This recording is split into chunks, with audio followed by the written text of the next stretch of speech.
feels like the page is staring back at me. In fact, at this point, it probably is. My gaze drifts from the journal and to the window by the entrance. Marina is outside, twirling the payphone's cord as she pops in another quarter. She bites her lips and looks through the window. Our eyes meet. She sends me a small, anxious wave. Hey, look at look at the smile when she was talking about Marina. She's Yeah, gay as heck. gay. Closing the book, I let out a yawn and remove my head from from my fist. I'm sure there's a red imprint on my cheek. Figuring out we had to go to Shiprock was the easy part. Everything else has been a gigantic pain in the ass. There's a rush of precious cold air getting sucked from the building. Marina enters, carefully shutting the door and taking the seat opposite of me in the booth. So how'd it go? Went fine. Yes. Your parents are okay with all of this? We're not okay. A smile creeps onto her face. They understand. At least someone gets it, because I still don't. We're unhappy about the car, though. I think you were the only person who was. Couldn't I be? Maria showed us that the treasure was real. You're going to believe the people who stole your car? It was an accident. They didn't mean to. Besides, they're nice. Before I can argue further, our waitress emerges from the kitchen, carrying our order, a hot black coffee for me and a milkshake for Marina and a large order of fries for both of us. Marina's eyes brighten at the sight of the shake. With a slushie, her sweet tooth takes control of her and she practically starts drooling over this. I haven't had coffee in forever. Then again, I haven't had a milkshake in forever. I've been waking up at like noon, so I don't really need coffee. Same, but I kind of miss it. I miss milkshakes. I miss milkshakes. Yeah. Like. With a nod, the waitress disappears back into the kitchen. For the food, by the way. Well, it's not like I really had a choice. I could hear your stomach from the driver's seat. I wasn't about to let you starve to death on my watch. Plus, I was getting pretty hungry too. Amazingly, Marina didn't freak out at the sight of the diner, like she has everything else so far. I was genuinely shocked when I didn't hear a gasp of awe escape her mouth as we pulled up. Amber, why don't you get a shake too? You and fries don't really go together, do you think? They can if you try hard enough. I'm fine, I just don't really like sweet things. It's super good. Especially when you dip your fries in it. Ew, what the fuck? Is that a thing? Yeah, that's a thing and it's delicious! What are you talking about? Okay. I guess it's a first time for everything. I would much rather... Honestly, I'd probably much rather dip a fry in coffee. What? Yeah, I guess there really is a first time for everything. Yeah. That just does not seem right at all. Like... You learn something every day, I guess, for both of us. Yeah, like... Okay. She takes several of the fries and does just that, dipping them into the shake like it was ketchup or mustard. That's silly. I can do the same thing for- Yo! Holy shit! Yeah! Taking a fry, I dunk it into my coffee and take a bite out of it. ... That was a bad idea. Grimacing, I place the rest of my fry on my napkin as I try to cope with the cold, chill, and sulfury aftertaste. I think it would work better if you put creamer in it. Somehow I doubt that. Besides, it would just ruin the coffee. Exactly. I don't know how you can even drink it without cream. This little sugar, it's so bitter. I drink coffee with only sugar. I don't get the other stuff. Like, yeah. Once, when I'm at the part-time job I had in high school, it was like snowing, and it was cold and shit, and so we got coffee, and when I got my order, my coworkers were just like, "Wait, what? Why are you having it with nothing?" I was just like, "I don't know. That's how I like it." Yeah, like black coffee isn't that weird. It's just Yeah. I don't drink coffee at all. I think that's kind of weirder that like I've avoided it for this long. I mean, it's probably a good thing to not need. I mean, I don't need it, but I definitely in college, once I started drinking it way more, and it was like a not an everyday thing, but an every couple of days thing. It wasn't like an addiction, but it was something. And so if you can Yeah, avoid that, moral of the story, caffeine, not even once. yeah, it's an acquired taste. You'll find flavor in the bitterness. I think it's weird that you drink something like that. How do you mean?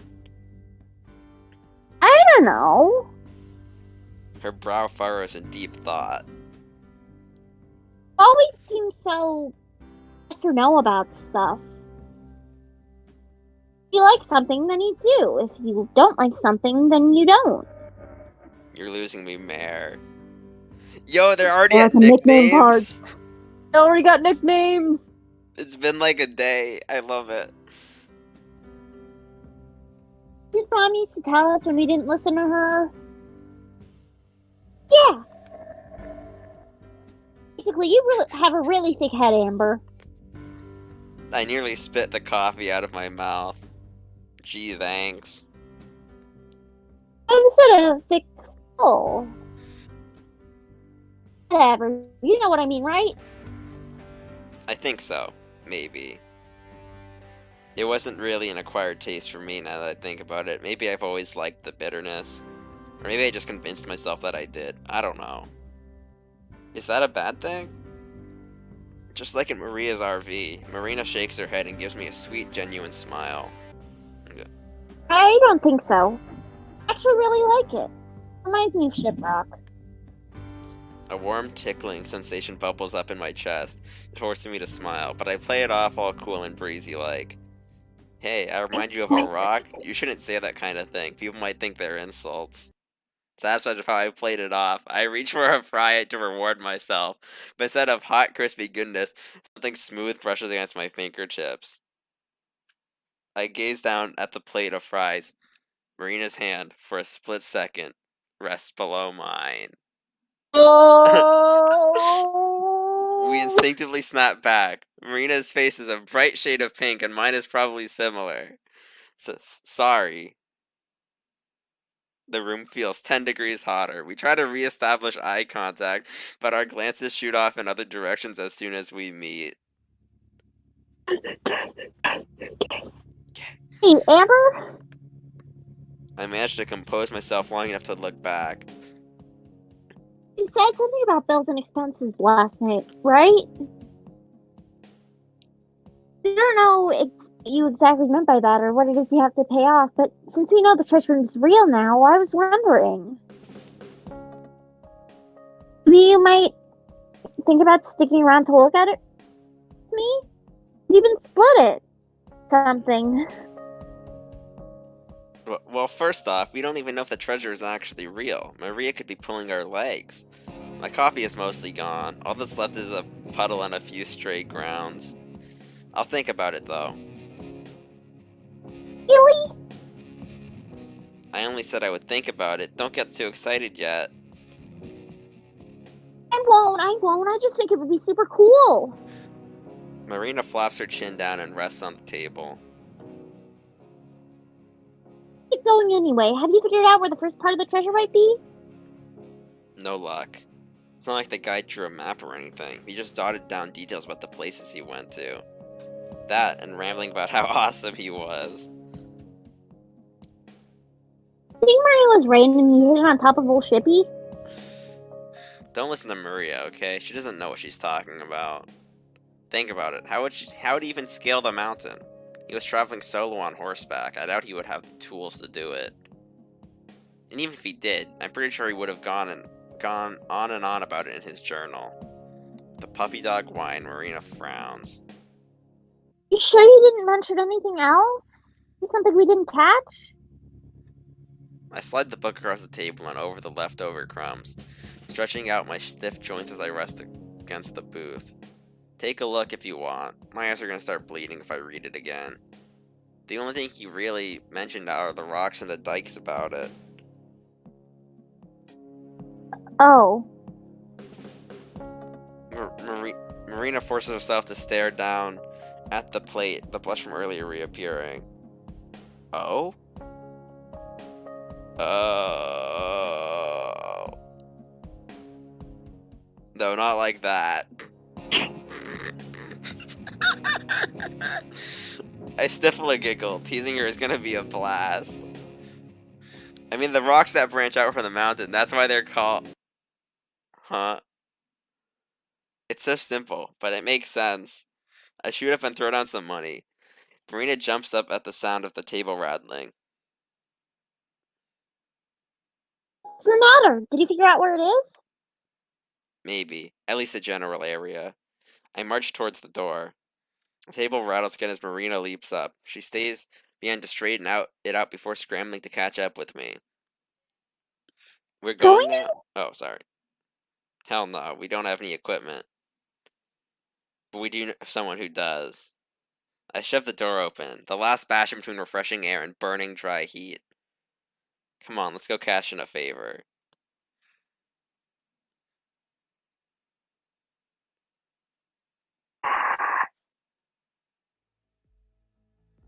It's dark outside. I eat the Dark. dirt. No, it's I is it I eat the dirt or I eat the Go grass? I outside. eat The the dirt. grass. It's dark The dirt. outside. It's dark Dark. outside. It's dark. God. Deep cut. Okay. Yeah. Ready? Sure was nice for Maria and her friends to let us use some of their equipment. Only after that Joseph guy begged her to. I paused to look around. We decided to wait until after nightfall to go look around some more. It's like an entirely different world the further you get from the insanity. Quiet and calm, the only lights are the stars and the faint glow of the campground, the campers and motorhomes flickering in the distance. Marina fiddles with the metal detector's headphones, removing them halfway. Sorry, the beeping's loud. What was that? Forget it, I'm not playing that game, just keep listening. Oh, Did you find something? so it's over here. I set aside my shovel and throw myself to the ground, clawing at the sand. A shiny speck sticks out of the ground. Frantically, I dig it up. With the gold. It's... I scrape harder. It's... harder. It's... Finally, I unearth it and hold it up to the starlight. A soda tab. Damn it, this is the 5th one. If we find any more, we could start making a curtain out of them. I send the tab flying, speeding over the dikes. We should call it a night. Sure, we could find it once we're fresh in the morning. Nah, that's no good. We can only do it now because Parks and Recreations isn't paying as much attention. Though even now, someone's still guarding the area near the campground. The rocks give us some cover, so I don't think we'll be spotted, but we still need to be careful. We'll keep looking for a little while. If we can't find anything, we might want to assume the worst. Her face wrenches with hopelessness. Somebody else found it? That it doesn't exist. Jeez, it's like you've never even considered that it might not be real. Maria? Yeah, I know. I grab my shovel and swing it back over my shoulder. As we walk, we stay as close to the mountain range as possible. Why are you so gung-ho about this thing anyway? If you're listening for the cash, there are better ways to make money than dragging yourself around the desert. Oh no, it's nothing like that. Yes. Her voice trails off. It hangs over us, never fully evaporating into the cool night air. It's okay, don't feel like you have to tell me. We both have things we don't want to talk about. That's becoming very clear. At least Marine doesn't swerve off to the road so she can go pout. I just don't want to think about it. All I've been doing for the last month is thinking about it. I almost wish my brain would quit working so I wouldn't have to. So naturally, I take a long, lonely trip with nothing to do except think. Amber, it's happening again! Marina stops, hands quivering as she tightens her grip. I swear, if this is another soda tab. I don't think it is. The beeper's really loud and it's vibrating a lot. Wait, it's vibrating? Huh? Feels weird. The metal detector hovers over the ground between the rock and sand. I thrust my shovel into the spot, the metal scraping against the edge of the dike. Planting my foot on the shovel's head, I drive it further into the ground using every ounce of my strength to dig. The first load of dirt and sand unclenches from the ground, loosening the earth around it. I throw the load aside and repeat the process. Each time it's a little easier, a little lighter. Finally, the shovel strikes something hard, and sending a shock vibration through my hand and up my entire body. Rock? I haven't dug that deep. That's at like layer 3. Dropping to Yeah, my I could. yeah, dropping to my knees, I reach my hands into the hole and brush off the remaining dirt. Marina leans in. The sound of her anxiously swallowing is barely audible over my heavy breathing. My fingers brush up against something. I gulp and pull out the hole's contents, a small rotting wood box. My heart stops. I like her with the headphones. Trembling, I opened the box, the leftover dirt falling into my lap. Gold. Uh, it it exists? It exists? Fix this! Marina yells at the top of her lungs, a yell so loud that it bounces off the mountain, echoing off to the horizon and then back again. Marina has been unleashed. Not so loud, they might hear us. She lowers her voice to an excited whisper, channeling her energy into bouncing up and down. It exists! I told you it did! She's right, and despite being proven wrong, I couldn't help but smile. You ever thought it was going to be just some plastic treasure chest with a coupon for chocolate milk inside it or something? Equally shameless and corporate. Amber! My only warning is a quick gust of wind. Before I even have the chance to brace for it, I'm engulfed by Marina and her hug. What? You told you it was real! I told you! I stop for a second, then smile.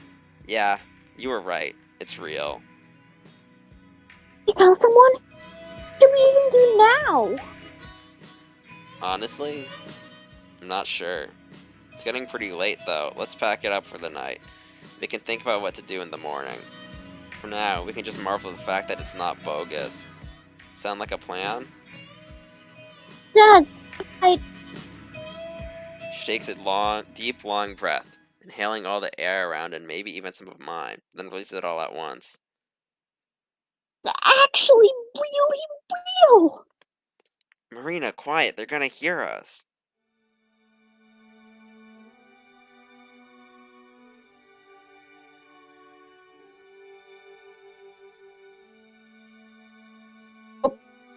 All over. That's it. They found the treasure.